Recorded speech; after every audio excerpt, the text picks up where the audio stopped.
Welcome to Management Tools 365, your compass for direction, your catalyst for action, and your momentum for growth. If you're here because you want to do more than just manage, if you're looking to truly lead, well, you've definitely come to the right place. So let's jump right in. We hear these words all the time, don't we? Manager, leader. And a lot of people use them like they're the same thing. But what if they're not? What if there's a fundamental difference, a secret ingredient that separates one from the other? It's a huge question, and honestly, the answer could completely change how you influence people, how you inspire them, and the legacy you ultimately leave behind. So what's the secret? Well, it's not something you're going to find in some dry textbook. It all comes down to perspective. It's about seeing the world differently. You see, a manager might see a task that needs doing. A leader, they see a vision, a purpose. And the absolute best way to learn how to see like a leader is through stories. That's exactly what we're going to explore today. Timeless parables that will reshape how you see your role and the world. All right, here's our game plan. We're going to walk through 4 key areas. We'll start with character, which is where it all begins. Then we'll get into the perspective you create. After that, we'll talk about the wisdom of action, and finally, we'll wrap it all up with your lasting impact. Okay, first up, it starts with character. We're talking about humility, sacrifice, and accountability. Because you know what? Real leadership has absolutely nothing to do with your title or the corner office. It's about what's inside. It's about your gut, your internal compass. This is the foundation. This is where it all starts. Let me tell you a simple but, wow, incredibly powerful story. It's called the Parable of the Cups. So imagine this high-level executive. Every single day, he gets his coffee in a nice, heavy ceramic mug. It's a perk of the job, right? Well, the day he retires, he goes to get his coffee, and they hand him a Styrofoam cup. And in that moment, it hits him. The ceramic cup, that was for the position. It wasn't for him. The lesson is so clear. The perks, the titles, they're all temporary. We're all Styrofoam cup people at heart. Our character is what lasts. This quote, it gives me chills every time I read it. Let me set the scene. Captain Mike Drowley, call sign Johnny Bravo, was an A-10 pilot. He flew his plane straight into a hornet's nest of enemy fire to protect 22 soldiers on the ground. He risked absolutely everything, and when someone asked him why he did it, his answer wasn't about following orders. It was about deep, profound trust. He just said, because they would have done it for me. What Johnny Bravo created there, that is the circle of safety in action. It's this incredible environment of trust where people know, they just know that their leaders will sacrifice for them. And you know what happens then? They sacrifice for you. It's reciprocal. You can't demand that kind of loyalty. You can only earn it. And it is the absolute bedrock of any team that's going to do amazing things. Now for a much darker story about accountability, or the tragic lack of it. For decades, literally decades, doctors and hospitals were going from performing autopsies straight to delivering babies without washing their hands. And mothers were dying at an alarming rate. And for all that time, not one of those so-called leaders considered that maybe, just maybe, they were the problem. They couldn't face it. The lesson is brutal but simple. If you don't have the guts to own your mistakes, you have no business leading anyone. Okay, so we've established that character is the bedrock. Now let's build on that with the second piece, the perspective you create. This is all about purpose, the environment you cultivate, and what genuine optimism really looks like. It's about how your worldview literally shapes the reality for your team. You may have heard this one, but it's a classic for a reason. The parable of the Two Stonemasons.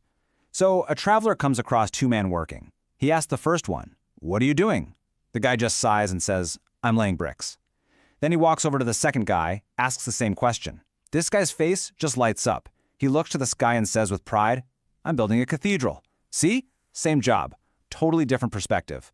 The difference is purpose. A leader's job isn't just to hand out the bricks. It's to make sure everyone sees the cathedral they're building together. This is such a fascinating real-world example. It's about a barista named Noah. At the Four Seasons Hotel, Noah was a rock star. I mean, customers loved him, he was engaged, he was thriving. His managers were always asking, "What can we do to help you do your best work?" Then, he goes to work at Caesar's Palace. Same guy, same skills. But there, he was just underperforming, guarded. Why? The leadership style was completely different. It was all about, what are you doing wrong? The environment changed everything. One place built him up, the other tore him down. And Noah's story brings us to an absolutely critical point, a fundamental rule of leadership. Leaders are responsible for the people, The people are responsible for the results. See, your job isn't to manage the numbers on a spreadsheet. Your job is to create an environment where your people can be their absolute best. If you do that, the results will take care of themselves. It's that simple. Now let's talk about optimism, because there's a huge difference between true optimism and that, fake toxic positivity. True optimism is about acknowledging the struggles of today. It's not about ignoring the problems or pretending everything's perfect. It's about facing the challenges head-on, together, while never ever losing the belief that the future you're building is bright. All right, so we've got character and perspective down. Now, let's get practical. Let's talk about the wisdom of action. How do we actually translate all this into results? This is about designing for success from the start and making sure you can sustain that performance for the long run. Okay, picture this. A group of American car executives are touring a Japanese factory. They notice something's missing. At the end of the assembly line, there are no rubber mallets. The big hammers they use back home to gently persuade the car doors to fit. So they ask their guide, "Where are your mallets?" And the guy just looks at them and says, "Oh, we make sure it fits when we design it." Boom. Such a powerful lesson, right? Stop swinging mallets at the end of the process. Design your systems and your culture for success from day one. This next one, the parable of the two lumberjacks, feels so relevant today. You have one lumberjack who works nonstop, head down, just grinding, and his output starts to drop. The other lumberjack takes regular breaks. He stops, he sharpens his axe, and guess what? His output is way higher. We're all like those lumberjacks, aren't we? Our culture screams at us to just keep grinding, but taking time to sharpen the axe, to rest, to learn, to recharge, that's not laziness. It is absolutely essential for peak performance. Okay, we're coming to our final section, and this is a big one, your lasting impact. This is about the legacy you leave behind. And believe me, it's not about the quarterly targets you hit. It's about the impact you have on people, specifically through the weight and the wings of your words. There's an old parable that every leader needs to hear, the parable of the bag of feathers. A person is told to take a feather pillow to the top of a hill on a windy day and just release them. The feathers scatter everywhere, right? Then they're told, now go and collect every single one. It's impossible.